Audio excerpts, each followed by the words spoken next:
all. Thanks so much for watching Making Healthcare Work for You, Different Perspectives and Empowering Solutions. I'm Stephanie Fields, joined by my co-host, Dr. Apoorv Gupta. And we are talking about the interview that we did with Dr. Stephen Trzeciak, who is professor and chair of medicine at Cooper University Healthcare and Cooper Medical School of Rowan University in Camden, New Jersey. And he's worked in the ICU for, more than 2 decades. But then he also became very burned out and realized there had to be a better way. And so he started researching compassion and altruism and, focusing on others.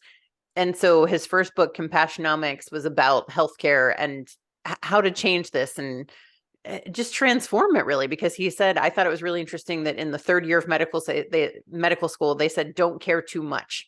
And that was their solution for preventing burnout. But he said that doesn't correlate. The data shows that when compassion is high, burnout is not high.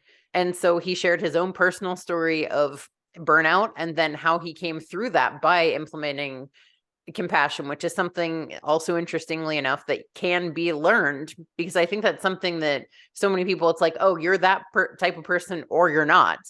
And I think if you're not, I don't consider myself a particularly warm and fuzzy type of person, but my life doesn't really show that. Like I've been an advocate for people how many times? And then at my previous job in corporate life, I managed corporate culture where all I did was serve other people.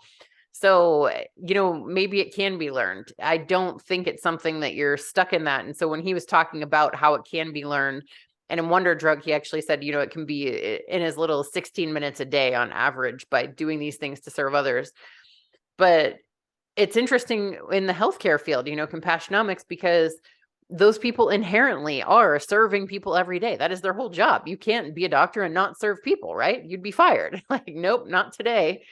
So just finding for them that there is another way, and that by caring and deepening these relationships, it doesn't stress you more. It's actually going to give you more fulfillment and help you feel like you are making that difference.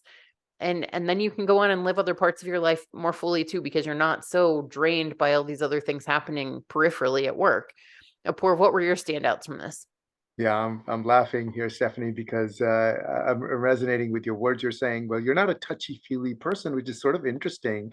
But our whole show, on almost every episode, we talk about all these touchy-feely things. We talk about hope and trust and now compassion.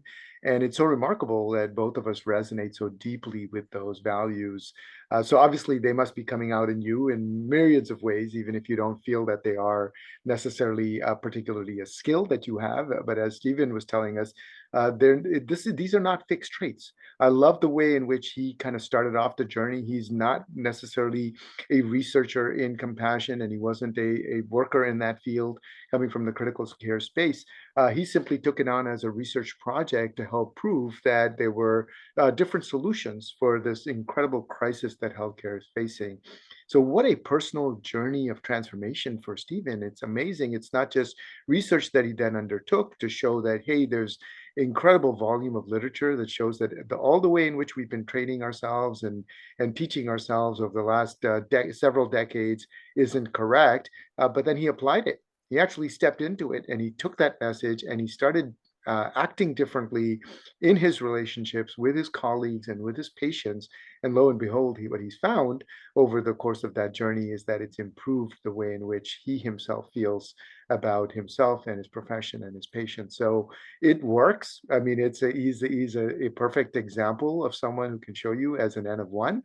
You go from the data, you go to the personal, and you realize that this can really work. Unfortunately, the reality is that we in medicine, you had posed the question, Stephanie, about so everybody thinks they're serving other people in medicine. We all think we are probably already compassionate, but unfortunately, the reality is that we're likely not. We're shielding ourselves in some way. We're blocking ourselves from having the relationships. We're not giving ourselves the time, or we are unfortunately not being granted the time by the systems within which we work. And so that then makes us more protective, defensive, disconnected. And that's where the disenchantment begins. That's where the burnout really begins. It has to start somewhere. So from the disconnection, and as much as we would like to believe that we're people that like to impart compassion, we're therefore not able to do so. Now, Stephen, I think eloquently also said that you don't need a lot of time. We may think that in the 12 minutes we have with a patient, we won't get enough time, but studies after studies have only shown that it only takes about 40 seconds to really establish that rapport. And ultimately, what it takes is the mindset. You've got to be able to flip the switch in your head that says, yes, this is something I want to do, I believe in, and I believe that this is genuinely going to be helpful, not only for me, but also for my patients, everybody who I'm interacting with. And so I love that mindset framing of it. This is something we ultimately have to come to believe. And if we believe it and we invest in it, then I think we'll find the benefits. So to me, it's an incredible story. I love that Stephen and Dr. Maz have taken the effort to compile all this evidence. It's going to be super helpful for, I can't imagine how many countless of practitioners and the patients that they serve. And I'm excited that we had a chance to interview Stephen and get this message out there. It was really, really fascinating. Thank you all for watching. If you haven't watched the full interview, please go back and watch that because it's great. And we'll talk to you soon. Bye-bye.